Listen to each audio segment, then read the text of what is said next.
en la comunidad a raíz de la facturación de los consumos de energía eléctrica.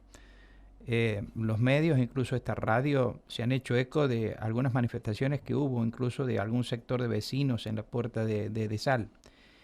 Y además hemos recibido en los últimos días referencias a la última facturación en la que nos indican que gente que pagaba una determinada cantidad de repente se encuentra con que le han subido los precios muchísimo. Eh, Coincidió este tema con que Edesal divulgó hacia el viernes, creo que fue de la semana anterior o a la semana pasada, difundió un gráfico muy interesante en el que señala que el 82% de los clientes residenciales, esto es algo así como 138, ponerle 140 mil clientes de Edesal, pagan un promedio mensual de 1.190 pesos. Mientras que hay un 10% de los clientes de Edesal, algo así como 16.800, que pagan hasta 4.500 pesos. Y el 8% de los clientes de Edesal paga más de 4.500 pesos por mes. Le hemos pedido al ingeniero Walter Ortega, que es responsable de los asuntos regulatorios de Edesal, que nos atienda, para que nos explique qué procuraron con al difundir esta información. Ingeniero Walter Ortega, ¿cómo le va? ¿Cómo está usted? Mucho Buenos gusto. días, Mario. Buen día para la audiencia también. ¿Cómo están? Muy bien.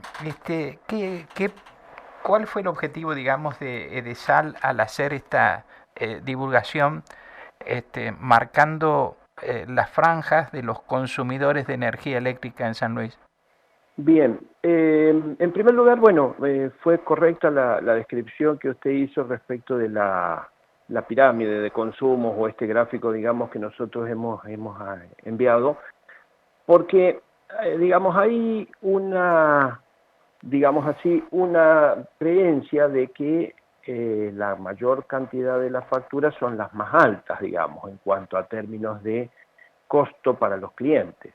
Hemos tratado con esto de hacer ver, digamos, cuál es la forma en la que los usuarios de energía de la provincia de San Luis consumen la energía. De esta forma, nosotros lo que hemos podido ver, que lo hacemos todos los años, hacemos un estudio de esta naturaleza a los efectos de evaluar, digamos así, la clientela, ¿no? Y lo que se aprecia en este estudio es que la gran mayoría de los hogares de San Luis gasta aproximadamente entre 1.190, como dice acá, de promedio, puede ser un poco más, puede ser un poco menos, varía desde aquel que consume muy poco hasta aquellos que consumen hasta 3.000 pesos, digamos, que prácticamente es el 82% de los clientes, es decir, la gran mayoría de la masa de clientes de Edesal tiene consumos en ese orden. Hay, por otra parte, digamos así, como un pico, como un sector muy chiquito, que vendría a ser un 8% aproximadamente de los clientes, que consume o gasta más de 4.500 pesos y hasta 20.000, digamos, ¿no? Nosotros hemos tenido reclamos, como usted decía, de vecinos, fundamentalmente del barrio 400 Viviendas, que es un barrio que se entregó el año pasado, más o menos por octubre, y que esta vez es la primera factura que reciben del invierno, digamos así, ¿no? Hemos tenido en esos casos reclamos con gente que ha venido con facturas de 15.000, 18.000. Lo que tratamos de demostrar con esto es que la gran mayoría de los usuarios de la provincia de San Luis no consume esa cantidad de energía, no gasta ese dinero en la factura, digamos, ¿no?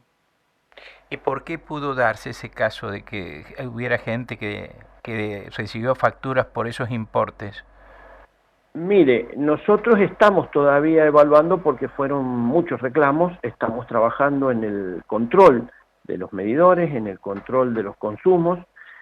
Básicamente el consumo, digamos así, los importes más grandes de las facturas se han dado, a nuestro entender, y vamos a tratar de mostrarlo en ese sentido, digamos, producto del uso de artefactos de alto consumo. Para que usted se dé una idea, un termotanque eléctrico, cuando hablamos de viviendas, digamos, que no cuentan con gas natural, ¿no? Un termotanque eléctrico aproximadamente le puede estar gastando por día unos 137, 140 pesos, incluidos los impuestos, ¿sí? El tema es que si usted el termotanque, digamos, lo usa solo en el momento, digamos así, o lo activa o activa el termostato en el momento en que lo va a utilizar, por ejemplo, un rato antes de que se vaya a bañar o de lavar los platos o de usar donde haga falta el agua caliente, el consumo, digamos, es bajo. Ahora, si usted, digamos, lo deja a 60 grados permanentemente enchufado y no ajusta el termostato, ese artefacto puede llegar a consumir 5.000 pesos por mes, digamos, ¿no? Lo mismo ocurre con las estufas, bueno, que es evidente, digamos, ¿no? El uso de una estufa durante más de 8 horas diarias tiene un impacto importante en la factura. Una estufa halógena de 3 velas puede llegar a gastar por mes unos 5.000 pesos, digamos, ¿no? En caso de que esté prendida de manera permanente, las 24 horas. Ajá. Digamos, los artefactos, la calefacción con electricidad tiene consumos altos. En general, los equipos esos normalmente arrancan en 1,5 kilowatts, 2 kilowatts de potencia, de modo tal que encenderlos y mantenerlos encendidos todo el tiempo impacta sobre el consumo de energía, ¿no? Quiero conocer esto, ingeniero. Ustedes ubican que el 82% de los clientes que tienen ustedes consume menos de 3.000 pesos por mes. Por eso tienen un promedio de 1.190. Uh-huh. ¿Esto es todo domiciliario? Claro, sí. Este estudio nosotros lo hacemos para los clientes residenciales. Si usted se fija en el 82%, abajo dice de clientes residenciales. Sí. Este estudio es solo para los usuarios residenciales, sí, sí, sí. E incluso aquel 8% que paga más de 4.000, dijo usted, y que llegan hasta los 20.000, esos también son residenciales. También son usuarios residenciales, es decir, son viviendas Son viviendas. de distinto tamaño, de distinta magnitud, digamos, pero son todas viviendas estas. Uh-huh. Y a ustedes el hecho esto de fraccionar de esta manera a la clientela, les permite conocer la clientela, me dijo usted. ¿Y qué sentido tiene para ustedes conocer la clientela?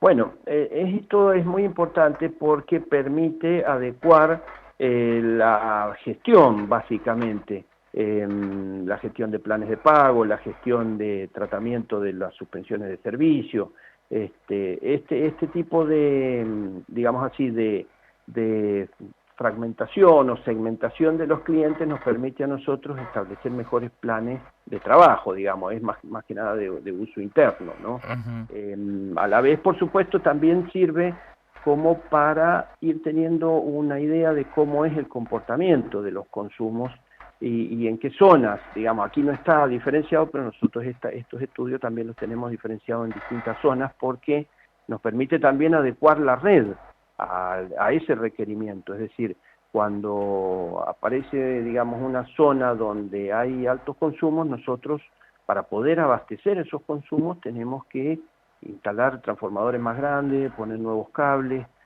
digamos, trae aparejado el incremento de consumo una inversión necesaria para poder abastecerlo, digamos, ¿no? Uh-huh.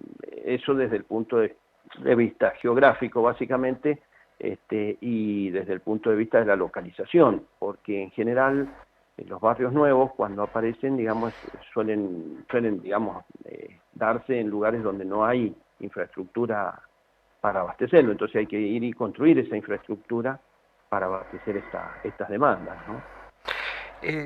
Quiero saber, ¿pueden estar incidiendo, por ejemplo, en los mensajes que hemos recibido estos últimos días, desde que se envió la última facturación a algunas personas que ven que les ha crecido el monto a pagar en forma muy significativa?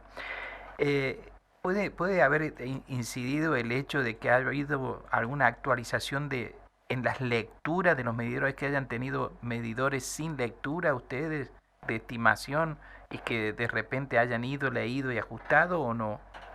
Mire, en principio le diría que no, salvo alguna situación puntual que pudiera darse por ahí. Nosotros, digamos, tomamos la lectura de los medidores de manera periódica todos los meses, ¿sí? Por supuesto, está además decirle que los usuarios pueden acercarse, digamos, al frente de la vivienda y controlar el medidor cada vez que lo deseen y ver si la factura que llega de sal es consistente en cuanto a la lectura que le estamos facturando con el valor que tiene registrado el medidor, ¿no?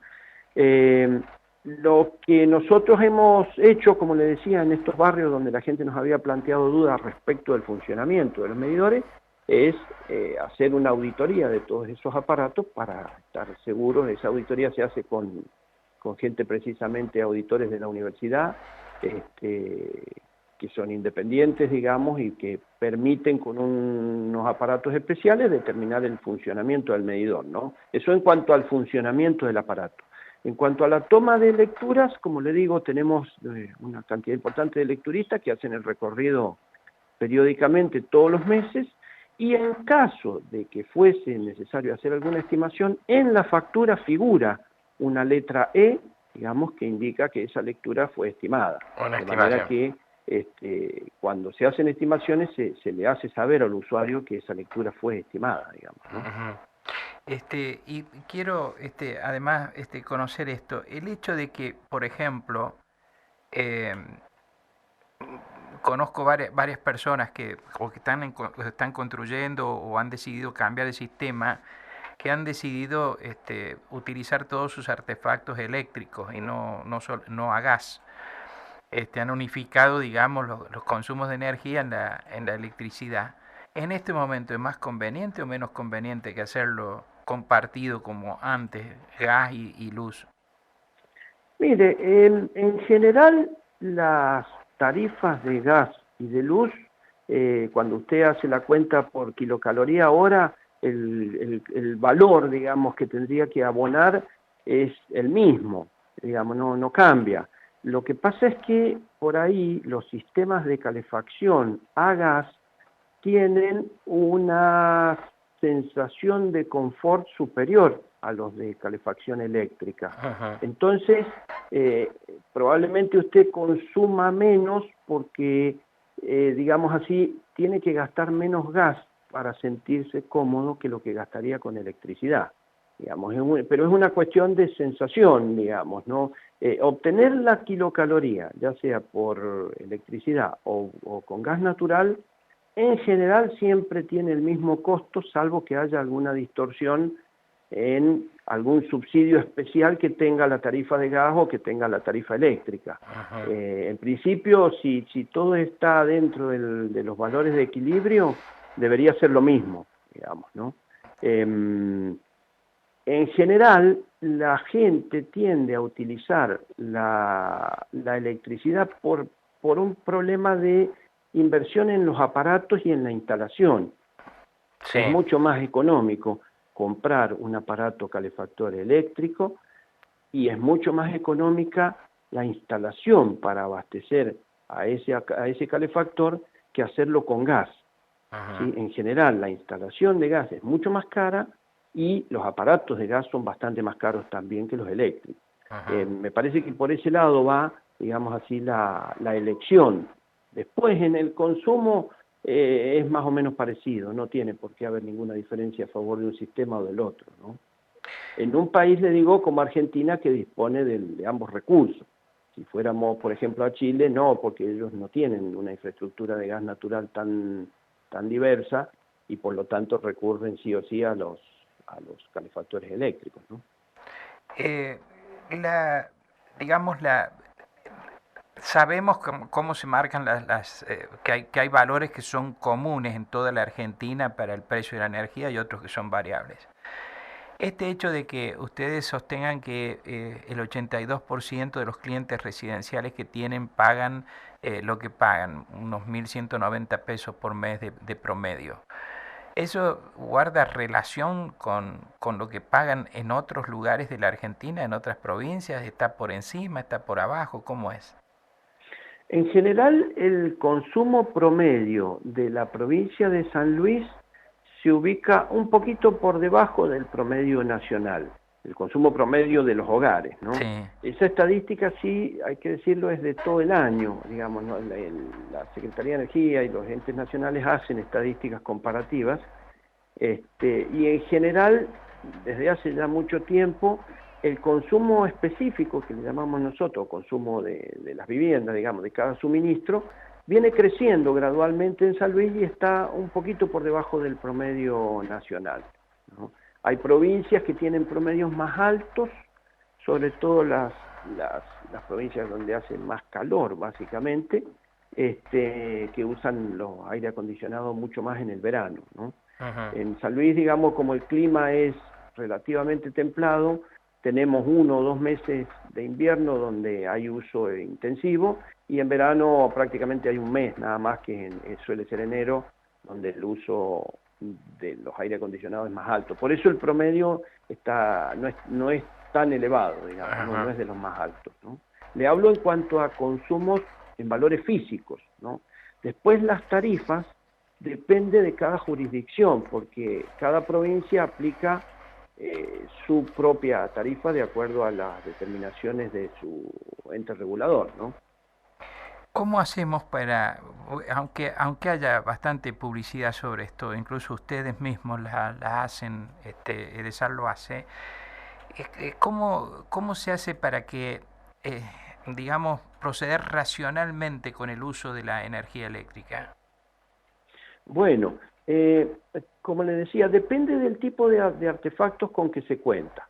En primer lugar, si me permite ahí una observación, suponiendo que usted no tenga gas natural y tenga energía eléctrica solamente como opción, la otra opción que tendría, por ejemplo, sería una estufa de estas de leña Sí. o alguna cosa así que es mucho más caro que la electricidad. Cualquiera de esas alternativas, queroseno o modalidades de ese tipo tiene, o gas de garrafa, por ejemplo. Cualquiera de esas alternativas va a ser siempre mucho más cara que, que usar la energía eléctrica, ¿no?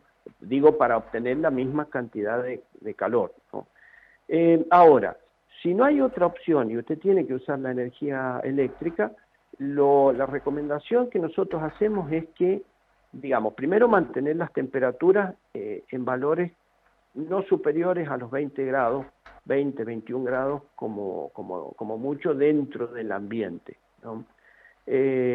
Por otro lado, en la noche entendemos nosotros que la temperatura de confort es inferior en virtud de que, bueno, la necesidad, digamos, corporal son menores, ¿no? En cuanto a los calentadores de agua, que son, digamos así, a nuestro entender, los que más están trayendo este inconveniente, es regular el termostato que tienen esos aparatos, de manera que usted no tenga que mantener caliente el agua las 24 horas del día, porque si no el aparato constantemente para y vuelve a arrancar, para y vuelve a arrancar para poder mantener ese valor de temperatura. Lo que nosotros sugerimos es, antes de usar el baño, digamos, para una ducha, para este tipo, o para lavar la vajilla, ajustar la temperatura una media hora antes. Después que terminó de usarlo, volverlo a poner en 20 grados, de modo tal que no tenga que estar constantemente funcionando el aparato. En cuanto a las estufas, la recomendación es mantener lo más cerrado posible el ambiente donde se está usando la estufa, de modo tal que no se pierda el calor que va generando la estufa, digamos, ¿no? Ujú. Y por otro lado, el tipo de estufa es importante, digamos así, por ejemplo, usar sistemas que difundan el calor a todo el ambiente, que son, por ejemplo, un caloventor, un aire acondicionado frío-calor, o algún sistema que no sea el halógeno, porque el halógeno tiene un efecto de confort muy bajo solamente donde usted está localizado, digamos, tiene que estar cerca del aparato emisor Ujú. para poder tener una sensación de confort. Entonces lo que recomendamos nosotros es, si bien esos son los equipos más baratos de todo, no son los más eficientes desde el punto de vista del confort que uno va a obtener. Entonces, de alguna manera tiene que terminar gastando más porque tiene que tenerlo prendido más tiempo. Esa es un poco la idea, digamos, ¿no?